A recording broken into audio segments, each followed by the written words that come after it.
श्री स्वामी समर्थ. अधिक महिना सुरू आहे. तुम्हा सगळ्यांना तर माहितीच असेल. तर या महिन्यात सण वार सर्व काही महत्त्वाचं असणार आहे. अधिक महिन्यात केलेल्या उपवासाला खूप महत्त्व आहे.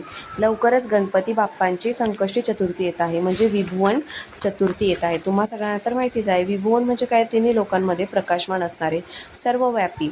त्यामुळे या दिवशी गणपतीची आराधना करण्याला खूपच विशेष फलदायी मानली जाणार आहे.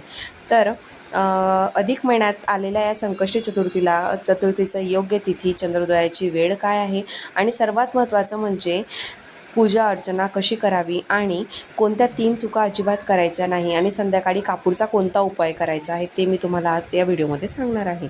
गणपती बाप्पा हे विघ्नहर्ता आहेत आणि लहान मुलांसाठी बुद्धीचे देवता आहेत. हे तुम्हा सगळ्यांना तर माहितीच आहे. त्याच्यामुळे लहान मुलांनीही गणपती बाप्पांची आराधना करणं ही खूप महत्त्वाचं आहे. त्यांना आपण शिकवलं पाहिजे की गणपती बाप्पांची आराधना करण्यात किती ताकद आहे, कारण की ते बुद्धीचे देवता आहेत. म्हणून गणपती बाप्पांना मनापासून आराधना करायची आहे. 3 जूनला बुधवारी संकष्टी चतुर्थी आलेली आहे, जी आपली आर्थिक अधिक महिन्यातली आहे. गणपती बाप्पांचा अभिषेक करायचा आहे.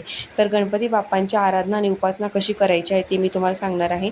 3 जूनला उंबरट्यावर हळदीचं लेपन करून रांगोळी काढून उंबरट्याची पूजा करायची आहे आणि बुधवारी गणपती बाप्पांचा दिवस मानला जातो. म्हणून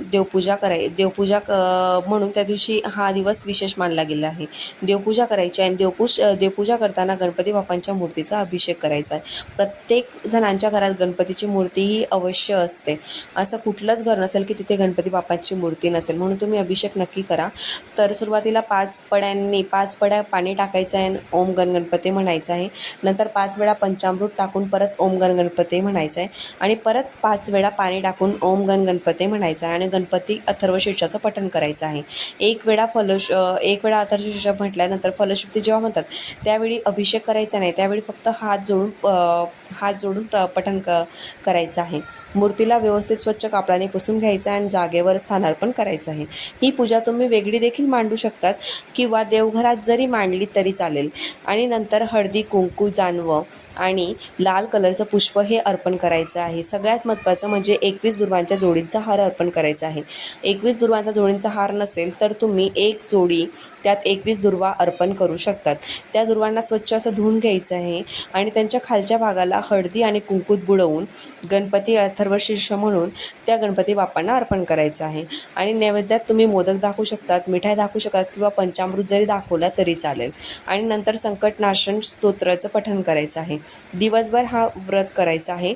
चंद्रोदय झाल्यानंतरच चंद्राला अर्घ्य द्यायचं आहे. तर पाण्यात दूध, अक्षदा, हळदी, कुंकू आणि पुष्प टाकायचं आहे आणि ते चंद्राला अर्घ्य दिल्यानंतर घरात येऊन धूप दीप लावून नैवेद्य दाखवून देवांना मगच उपवास सोडायचा आहे. त्याआधी उपवास सोडायचा नाही. ही चूक अजिबात करायची नाही आहे. तसेच घरात आध्यात्मिक वातावरण ठेवायचं आहे आणि कुणालाही वाईट बोलायचं नाही आहे आणि परअन्न खायचं नाही. या 3 चुका तुम्ही करायच्या नाही आहेत.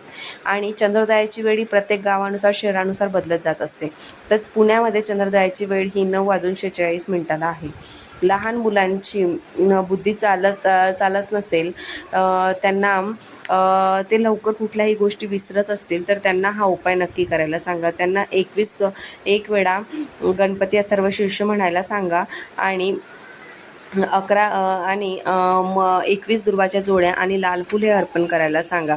संध्याकाळी 1 प्लेट घ्यायची, त्यात खोबऱ्याची वाटी किंवा खोबऱ्याचा तुकडा ठेवायचा, त्यावर कापूर ठेवून हा जाळायचा आहे आणि ओम विघ्नहर्ताय नमः या मंत्राचा जप करायचा आहे. अजून अशा माहितीसाठी व्हिडिओला लाईक करा, शेअर करा. चॅनलला नवीन असाल तर न विसरता सबस्क्राईब देखील करा.